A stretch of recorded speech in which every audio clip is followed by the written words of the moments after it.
कार्यालय की बहुत बहुत बधाई। भाई साहब भारतीय जनता पार्टी के अध्यक्ष, आप सब देख रहे हैं भारतीय जनता पार्टी दिल्ली प्रदेश के नए कार्यालय के उद्घाटन समारोह में प्रधानमंत्री जी बोलते हुए। दिल्ली भाजपा के अध्यक्ष वीरेंद्र सचदेवा जी, दिल्ली भाजपा की सह प्रभारी मेनका गुर्जर जी, दिल्ली के सभी माननीय सांसद, दिल्ली सरकार के सभी मंत्रीगण, अन्य वरिष्ठ जन और यहाँ उपस्थित भारतीय जनता पार्टी के समर्थ और समर्पित सभी कार्यकर्ता साथी, नवरात्र के इन पावन दिनों में आज दिल्ली भाजपा को अपना नया कार्यालय मिला है।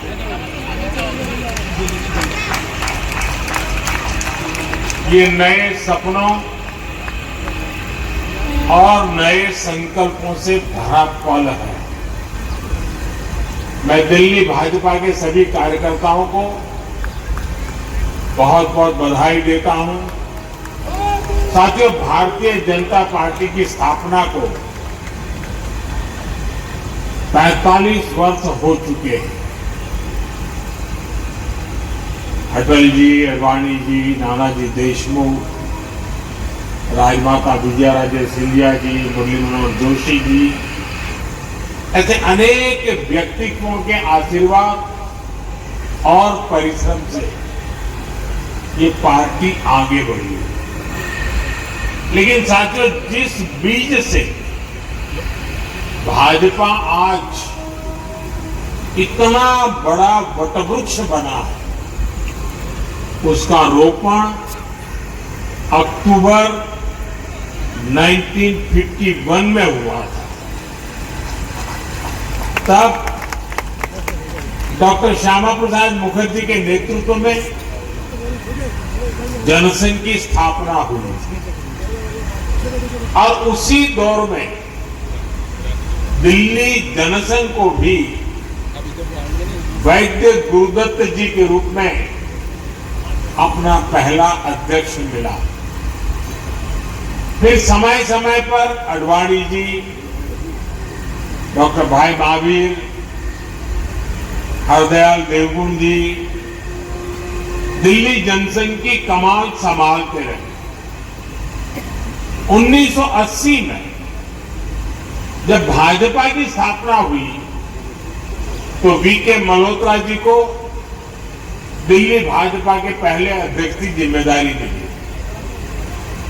आज दिल्ली भाजपा जिस मजबूती में है, वो बीते दशकों में हमारे लाखों कार्यकर्ताओं के त्याग और परिश्रम का परिणाम है।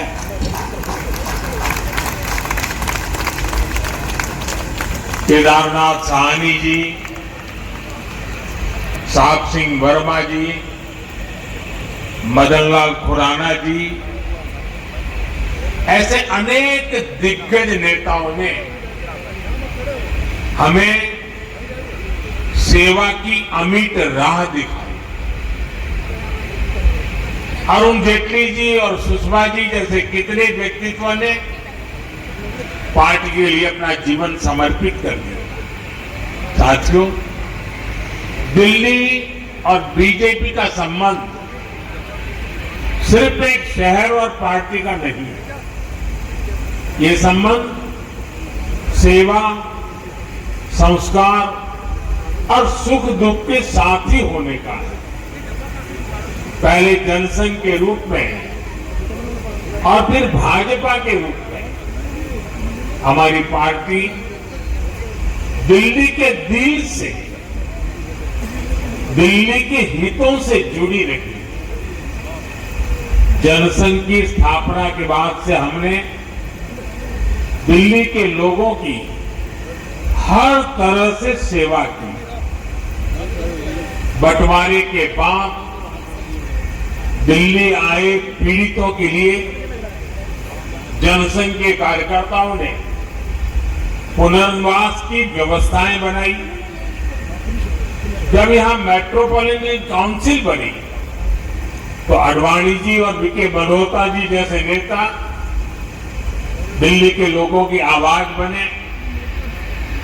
आपातकाल के दौर में दिल्ली के लोगों के साथ जनसंघ के नेताओं ने सत्ता के दमन के खिलाफ संघर्ष किया।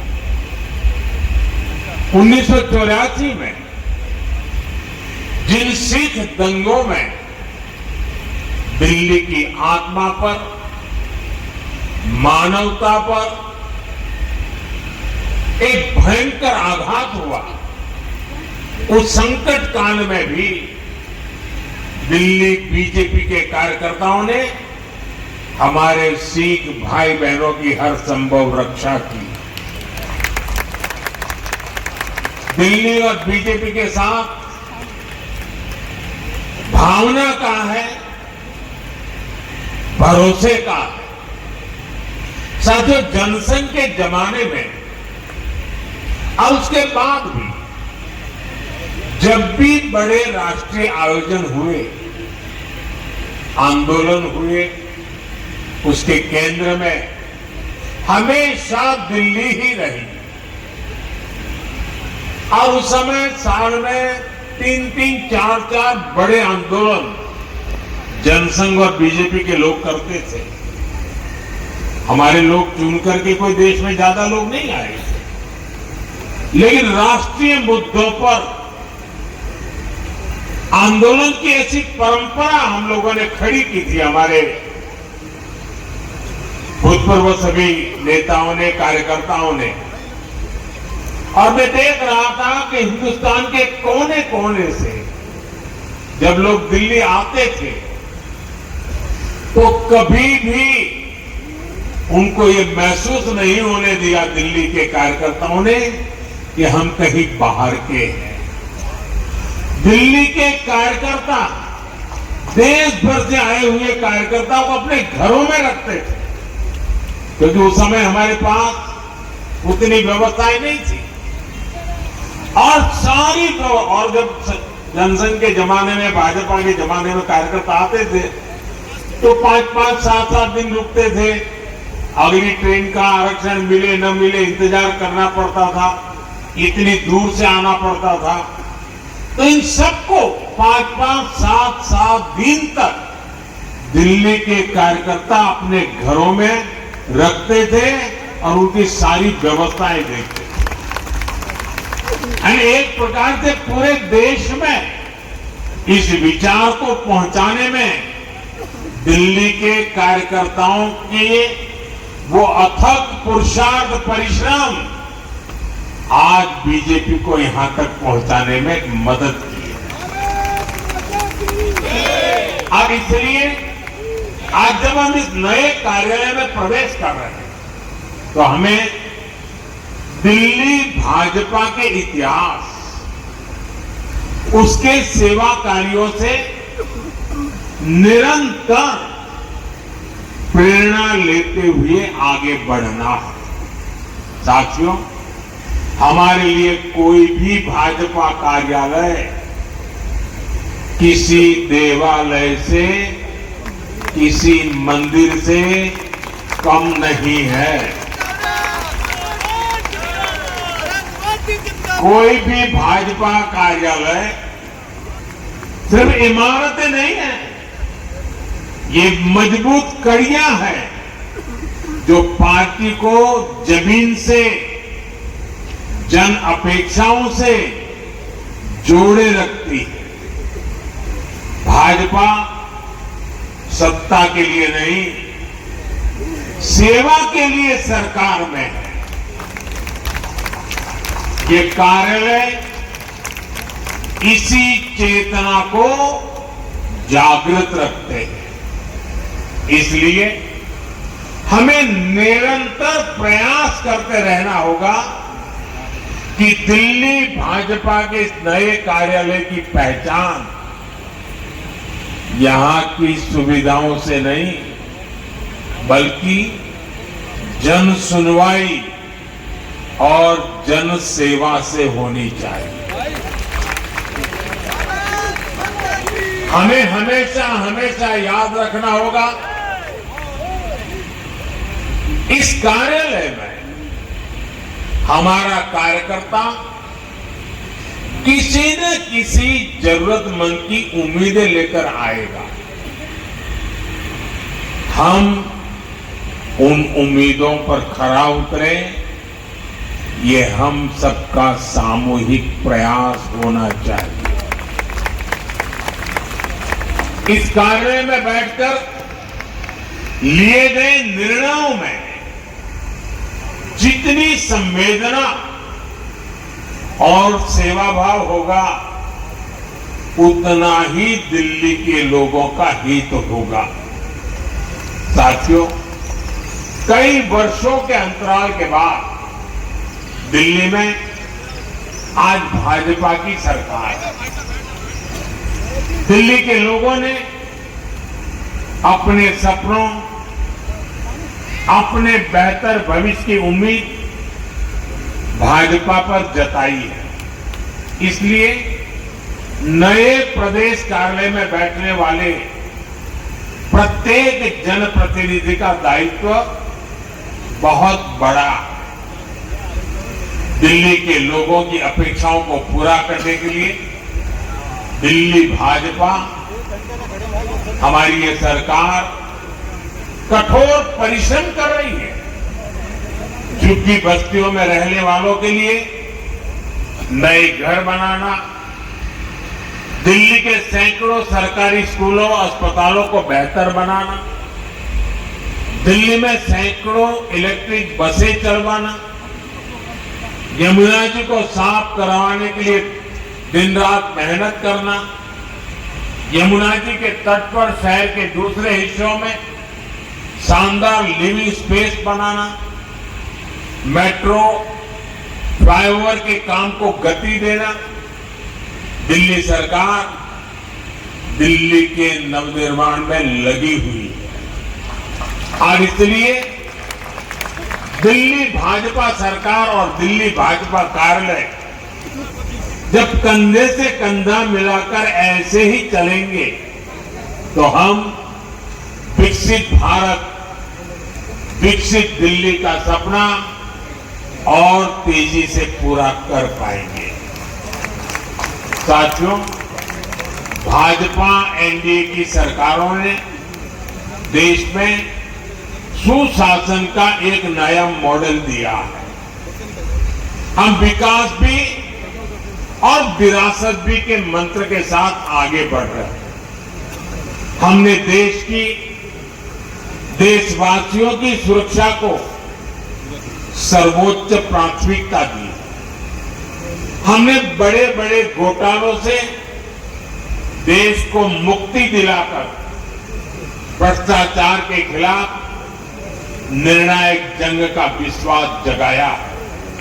साथियों, भाजपा के सुशासन का एक और मजबूत पहलू है, हमारी सरकारों का फोकस डिलीवरी पर है और सामान्य जन की बचत बढ़ाने पर भी। मैं आपको टैक्स का एक उदाहरण देता हूं। 2014 में जब कांग्रेस की सरकार थी, ये बयानबाजी करने वाले लोग, बयान बहादुर, आए तुम झूठे बयान देने में एक्सपर्ट है, लेकिन मैं जरा उनका कच्चा चिट्ठा खोलता हूं। 2014 तक हमारे देश में इनकम टैक्स का क्या हाल था? 2 लाख रुपए से ज्यादा की आय होने पर टैक्स लग जाता था। हमारे आने से पहले 2 लाख की आय के ऊपर टैक्स लग जाता था। आज 12 लाख रुपए तक की इनकम पर भी टैक्स जीरो है।